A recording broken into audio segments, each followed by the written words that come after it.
North Korea पिछले 70 सालों से दुनिया का सबसे गरीब, मोस्ट सैंक्शन और मोस्ट आइसोलेटेड देशों में से एक है। नॉर्थ कोरिया प्रैक्टिकली कुछ एक्सपोर्ट नहीं करता और उसकी इकॉनमी पूरी अलग साइड से चलती है। 10 साल के सैंक्शन के बाद भी नॉर्थ कोरिया डिक्टेटरशिप अभी भी कायम है।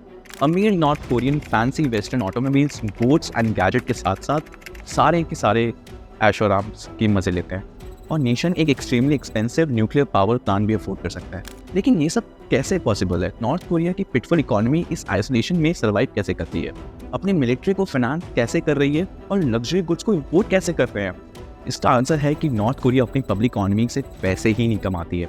इसके बजाय जो नॉर्थ कोरिया को फाइनेंस करती है वो ड्रग्स ट्रांसपोर्टेशन और counterfeit money generation.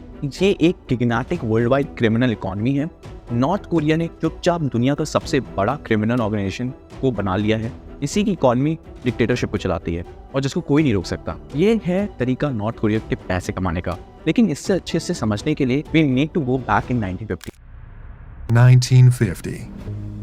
5 years since the defeat of Nazi Germany and Imperial Japan. Such were the scars of history's most destructive conflict that the world seemed unrecognizable to the one that existed just a decade earlier. जिसमें Korean war के बाद north Korea की economy practically बिल्कुल ख़त्म हो चुकी थी। तब जाके नॉर्थ कोरिया सोवियत यूनियन पर पूरा रिलायंट हो गया था। कुछ टाइम के लिए इतनी बड़ी प्रॉब्लम नहीं थी क्योंकि सोवियत पैसे, टेक्नोलॉजी, वेपन और सब कुछ सप्लाई कर रहे थे। लेकिन 1970s में सोवियत इकोनॉमी भी स्लो हो गई और इसके असर नॉर्थ कोरिया की असिस्टेंस पर हुआ।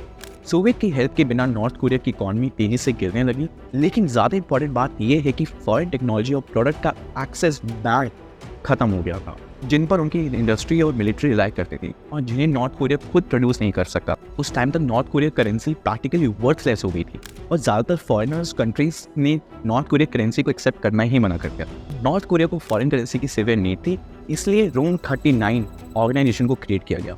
अपने वेग और अनरिमार्केबल नाम के बावजूद रूम 39 नॉर्थ कोरिया में एक बहुत इंपॉर्टेंट ऑर्गेनाइजेशन थी क्योंकि इसका एम है बाहर के देशों से स्टेट के लिए किसी भी तरह फंड्स ऑब्टेन करना और किसी भी ऑप्शन की कमी की वजह से सच एंड एक्सपोर्ट और टूरिज्म।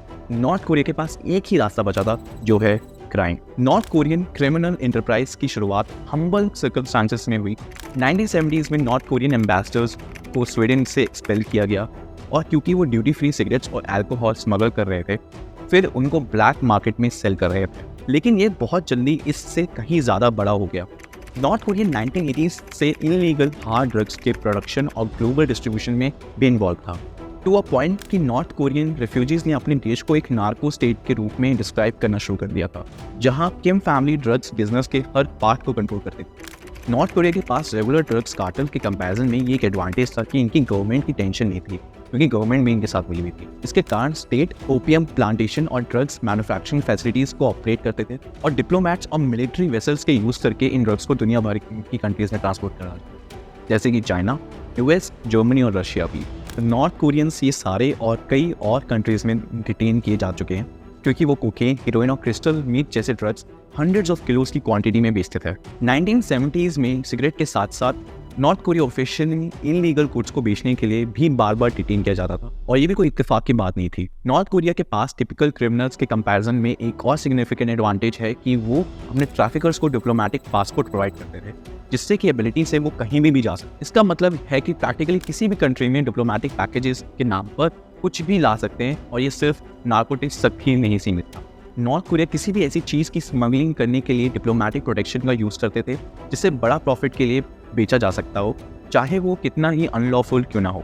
नॉर्थ कोरिया को कॉन्फ्लिक्ट जोन्स में वेपन स्मगल करते हुए भी देखा गया और साथ ही साथ अफ्रीका से ब्लड डायमंड, एलिफेंट टस्क और राइनो हॉर्न जैसे सैंक्शन आइटम्स को स्मगल करके बेचते हुए भी देखा है। जैसे ही कोई अच्छा बिजनेसमैन जानता है कि डाइवर्सिटी बहुत एक एसेंशियल पॉइंट है, इसलिए नॉर्थ कोरिया और भी आगे बढ़ा। For decades north Korea counterfeit cash के प्रोडक्शन में डीपली इन्वॉल्व था, जिसमें एसेंशियली फेक और फॉल्स मनी क्रिएट किया जाता था और इनका फेवरेट करेंसी था US dollar, specially $100 bill.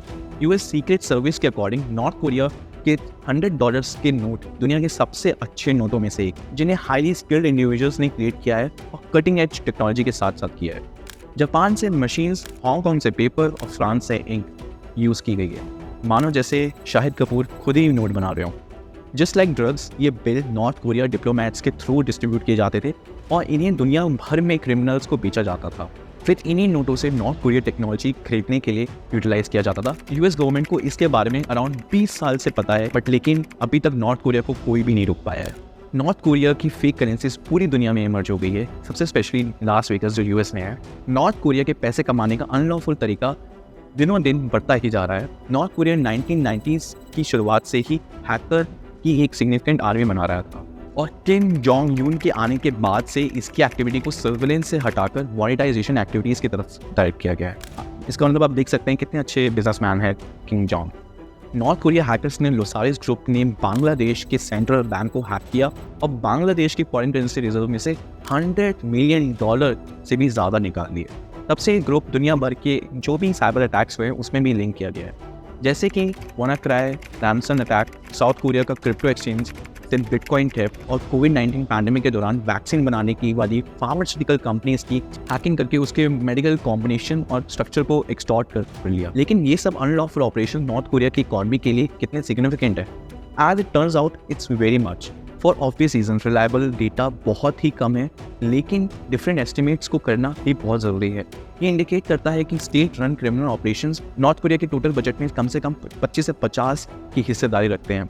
Given that north Korea अपने बजट का 16% ही मिलिट्री और न्यूक्लियर वेपन पर स्पेंड करता है, इसलिए क्रिमिनल एम्पायर सब कुछ कवर करने के बाद भी नॉर्थ कोरियन एलिट्स को वेस्टर्न गुड्स पर स्पेंड करने के लिए एक बहुत अच्छा खासा पैसा बच जाता है। शायद आप आपसे सोचेंगे कि नॉर्थ कोरिया की इन इलीगल ऑपरेशंस को हम लोग अलाउ ही करते हैं, जबकि क्लियरली इंटरनेशनल लॉ को वायलेट करती हैं ये सारी चीज़ें। नॉर्थ कोरिया के ऊपर हम सिर्फ सैंक्शन लगा सकते हैं, बट रियलिटी यही है कि दूसरी कंट्रीज भी सिर्फ इतना ही कर सकती हैं। ऐसे नॉर्थ कोरियन जो इन एक्टिविटीज़ में इन्वॉल्व होते हैं, ऑर्डिनरी क्रिमिनल्स के कंपैरिजन में उनके पास डिप्लोमेटिक इम्यूनिटी का फ़ायदा मिलता है।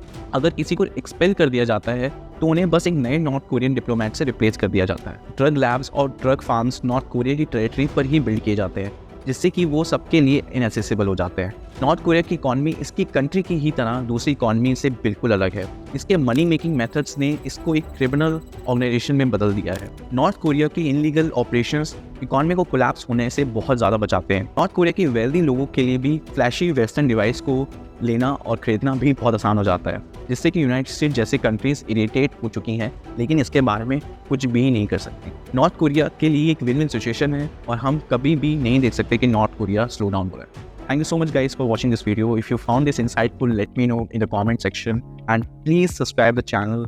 सब्सक्राइब कर दीजिए, और इन केस अगर आपको लगता है कि हमें कुछ इंप्रूवमेंट की ज़रूरत है, so let us know. And thank you so much for watching this video. Hrithik Rastogi signing off. Take care. Bye bye.